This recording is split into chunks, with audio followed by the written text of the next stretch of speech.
নমস্কাৰ, মোৰ চেনেলৰ আন এটি ভিডিঅ'লৈ আপোনালোক সকলোকে স্বাগতম জনাইছোঁ। এতিয়া বৰষুণৰ বতৰ নহয় জানো? এই বৰষুণৰ বতৰত গৰম গৰম কিবা খাবলৈ বহুত ভাল লাগে। সেয়েহে মই আজি লৈ আহিছোঁ মেগীৰ পকৰি আৰু কফি ৰেচিপি। চাওঁচোন আহক এইখিনি কেনেকৈ বনাইছিলোঁ। ইয়াৰ বাবে আমি লৈছিলোঁ এপেকেট মেগী। মেগীখিনি প্ৰথমতে পেকেটত থাকোঁতে ভালদৰে ভাঙি ল'ব লাগিব। মই হাতেৰে ভাঙিছিলোঁ, আপোনালোকে ইচ্ছা কৰিলে ওজন থকা বস্তু দিও ভাঙিব পাৰে। মই এনেকৈ ভাঙিছিলোঁ। এতিয়া এইখিনি এগিলাচ পানীৰে বইল কৰি ল'ম। বইল কৰি লোৱাৰ সময়ত মেগীৰ মছলাৰ পেকেটটো ব্যৱহাৰ নকৰোঁ, সেইটো পিছত ব্যৱহাৰ কৰিবলৈ থৈ দিম।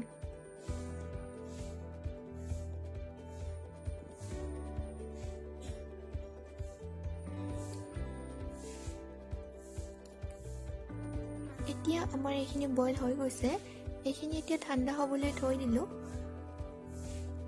এতিয়া আমি লৈছোঁ কাটি লোৱা পিঁয়াজ, নিমখ, জিৰা গুড়ি আৰু হালধি গুড়ি।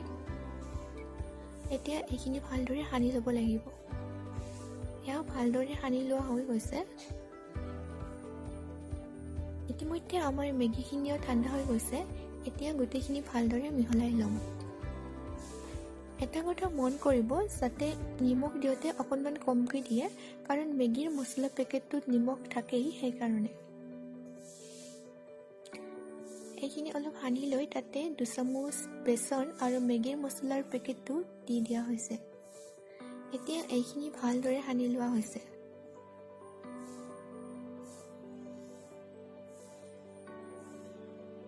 এইখিনি এতিয়া ভাজিব লাগিব। ইয়াৰ বাবে মই কেৰাহীত ৰিফাইন তেল গৰম হ'বলৈ দিছিলোঁ। এতিয়া ইয়াতে এটা এটাকৈ পকৰীৰ আকাৰত ভাজি ল'ম। এয়া মই চামুচেৰে পকৰীৰ আকাৰত অলপ অলপকৈ দি দিছোঁ ৰিফাইন তেলত, আৰু এইখিনি ভাজি ল'ম। গল্ডেন ব্ৰাউন কালাৰ হোৱালৈকে ভাজি ল'ব লাগিব। এনেদৰে এইখিনি দিয়া হোৱাৰ পিছত অলপ সময় ৰাখি থৈ ইলতি সিলতিকৈ গল্ডেন ব্ৰাউন কালাৰ হোৱালৈকে ভাজিব লাগিব, আৰু আমাৰ তৈয়াৰ হৈ যাব মেগীৰ পকৰি। এইখিনি প্ৰায় হৈয়ে গৈছে। ভজা হৈ গ'লে আমি নমাই ৰাখিম। এয়া আমাৰ টেষ্টি মেগীৰ পকৰি ৰেডি হৈ গৈছে। এইখিনি আমি পৰিৱেশন কৰিম গৰম গৰম কফিৰ লগত। চাওঁচোন আহক কফিখিনি কেনেকৈ বনালোঁ। ইয়াৰ বাবে মই লৈছোঁ ব্লু গল্ড কফি। আপোনালোকে যিকোনো ব্ৰেণ্ডৰ কফি ইউজ কৰিব পাৰে। মই লৈছোঁ 1 চামুচ কফি। ইয়াতে 2 চামুচ চেনি দি দিম। এতিয়া ইয়াতে অকণমান গাখীৰ লৈ ভালদৰে কাটা চামুচেৰে ফেটি ল'ম। গাখীৰ অকণমান দিব লাগে, বেছি দিব নালাগে। এইখিনি ভালদৰে ফেটি ল'ব লাগিব। 5 মিনিটমান ভালদৰে ফেটি ল'লে খাবলৈ বহুত টেষ্টি হয়।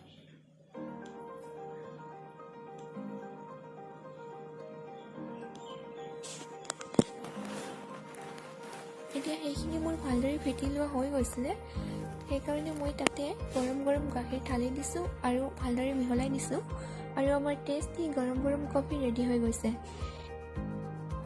এয়া আমাৰ টেষ্টি মেগীৰ পকৰি আৰু গৰম গৰম কফি খাবলৈ ৰেডি হৈ গৈছে। এয়া খাবলৈ সঁচাকৈয়ে বহুত টেষ্টি হয়।